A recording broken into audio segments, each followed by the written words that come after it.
Bill Carne with a little sporting update. How are you, Bill? I'm okay, thanks. Wake me up is an appropriate one, Tom. That's what I thought as well, just Yeah, for you, Bill. great. Yeah, I'm okay. Thanks. Yeah, we're okay here. Yeah. Good. Thank you so much for joining me again on Early Breakfast, giving us an insight into Pembrokeshire sport and beyond as well. And there's a lot to look forward to, isn't there, Bill? Yeah, there is indeed. We're going to look at some of the interviews we're going to have on your excellent show on Monday. We'll have a look at a couple of things that have gone on in the week and look ahead for the weekend. There's a lot going on this weekend, Tom. There is. And if we start looking back over the week, I bumped into you at the Oggy Bridge Meadow Stadium, Bill. Yeah, it was great to see you. I wasn't able to buy you a cup of coffee, and my ears are still drumming to Toby's commentating and announcing there. That's he's some man. He loves his music. But yeah, and the focal point is Haverfordwest losing to Aberystwyth. If you remember, they won 6-0 up in Aber. Came to the game there. Very important. 5 points in front, seemingly safe now. Lost 1-0. Soft goal again, Tom. We can talk about that. And all of a sudden, now they're 2 points ahead. And the game today against Bottom Club, Kevin Newey Druids, takes on a blinking whole new dimension. If they lost this one today or tomorrow, my word, that would be sort of a worry, wouldn't it? It's a bit tense, isn't it? And it was another set piece that was conceded, wasn't it? Just a lack of organisation at the back, and it just essentially dribbled through, didn't it? I remember you saying to me, Tom, something along the lines, well, they want to win, but at least a draw would keep that 5-point differential.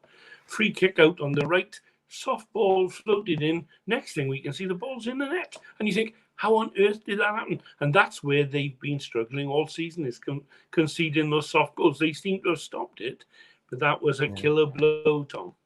It was, and to not score as well, considering the high scoring record that they've had over the last couple of weeks since Nicky Haynes taken over being in the dugout. They scored 6 in 2 games, and they failed to score. And they just, I know this happened last year, didn't it? The second half of the season came, and they're just a bit tired, and they didn't like. There was no fear of relegation then, but it seemed just a little bit tired. Yeah, definitely. And I think Aberystwyth, you have to give them praise because they pressed really well. They stopped Haverfordwest building up the slow build-up. They like, and clubs are starting to twig that Haverfordwest like to build up slowly from the back and are pushing up and pressing. They did that very well, Aber.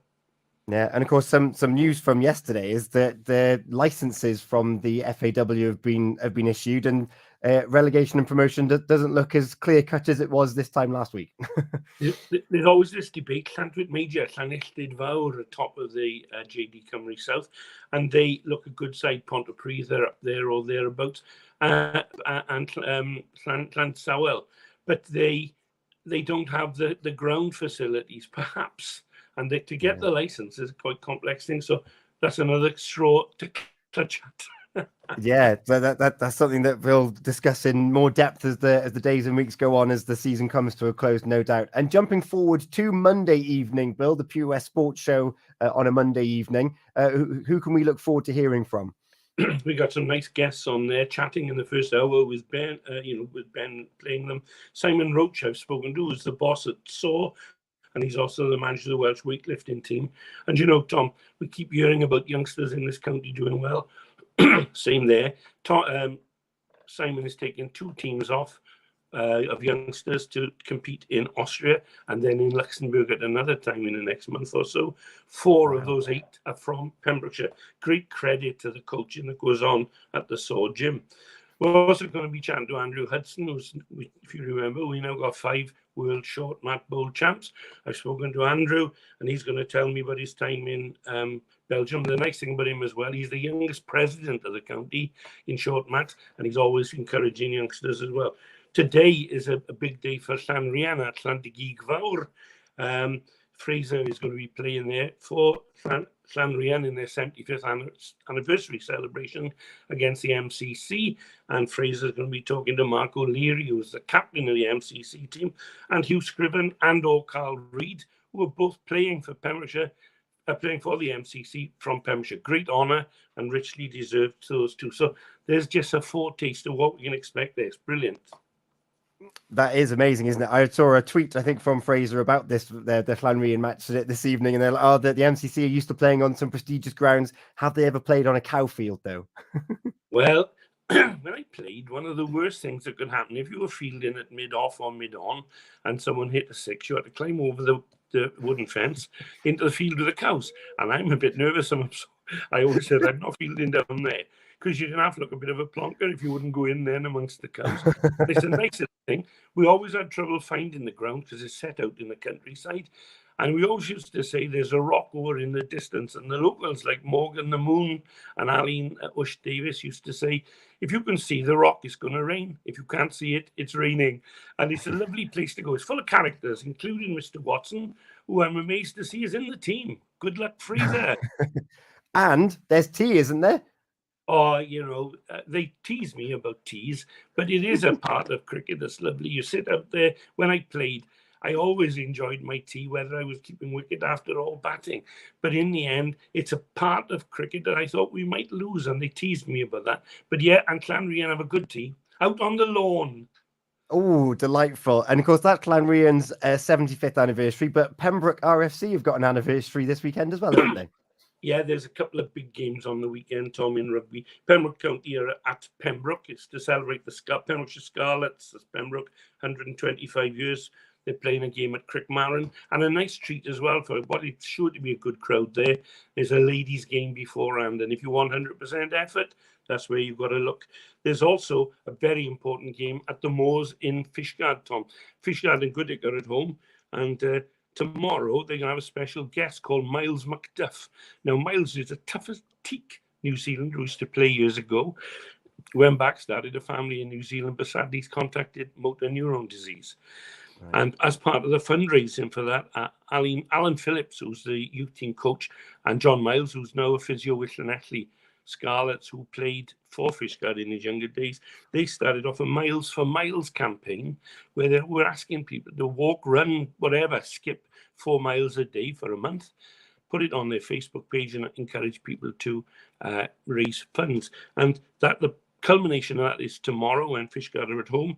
I can't remember who they're playing, but that's not so important. Is what's going to go on there. They've had a lovely response. John Miles has produced a fantastic video. He's got Warren Gatland speaking on it. Kevin Sinfield, do you remember with Rob Burrows, who's done so much? Kevin is speaking on it. Miles is going to be there. It's going to be a very moving day. All the old timers from Fishguard will be there. And I hope people will turn up in droves and contribute to what is a fantastic cause. It really is. Miles is a lovely bloke and we wish him every success. I'm looking forward to saying hello to him this afternoon. Oh, amazing. Well, sending our best. And you mentioned there about a women's rugby match before the Pembroke game against the county tomorrow. Well, St. David's is represented in the Welsh Women's Six Nations as well, with Lisa Neumann and Jasmine Joyce on both wings for Wales v England in what is going to be a much closer game than I think people anticipated. Yeah, I think it's great to see. It's amazing. A small place like St. David's City, albeit. Jazz Joyce has been around for a long time. She is so quick, I can tell you. Right from her time in school, she was just so quick. When I met Lisa Neumann, she always underplayed the part she could play. The focus was always on her brother Morris, who was a very good centre, and on the flank, he's into bodybuilding, I think now, who used to play for Haverfordwest, he played for St. David's, and he played for Tenby as well, very good player. But those two don't, this county is amazing, I keep saying it, Tom. The people they serve up here in admin, we've got people at the top in admin, we've got people playing, young kids coming through. It's a joy to be part of it. I love to see youngsters doing so well as well. It is fantastic. So there you have it. That's your sports preview for the weekend ahead. And we'll have the full lowdown on Monday evening with the Pure West Sports Show. Bill Carne with the interviews, Ben Stone, Fraser Watson and Gordon Thomas joining us on a Monday evening. And Bill, it's Feel Good Friday, which means that the playlist is requested by the listeners. Bill, what have you chosen this for this week? Ben Stone, rather unfairly, when we had our show on another station years ago, used to call me Boy Band Bill, which I thought was a little bit near the knuckle because I just like good quality, great lyrics. I'm into lyrics. And one of the ones that I always really enjoyed when it came out, I either like something or I don't, was a song I know you like as well by McFly called It's All About You. That'd be lovely if I could hear that first thing. It is on the way for you. 5 Colours in Your Hair, which was McFly's debut album, I think is it 20 or 25 years old. So make of that what you will. But coming up after these short messages, we've got Traffic and Travel and All About You. Also, H has been in touch with her request as well. Let's see if we can put that on as well. Bill, thank you so much for your time this morning. It's a pleasure. See you soon. Bye-bye, everyone. Change for Life is about making changes to be healthier, like getting off 5 a day.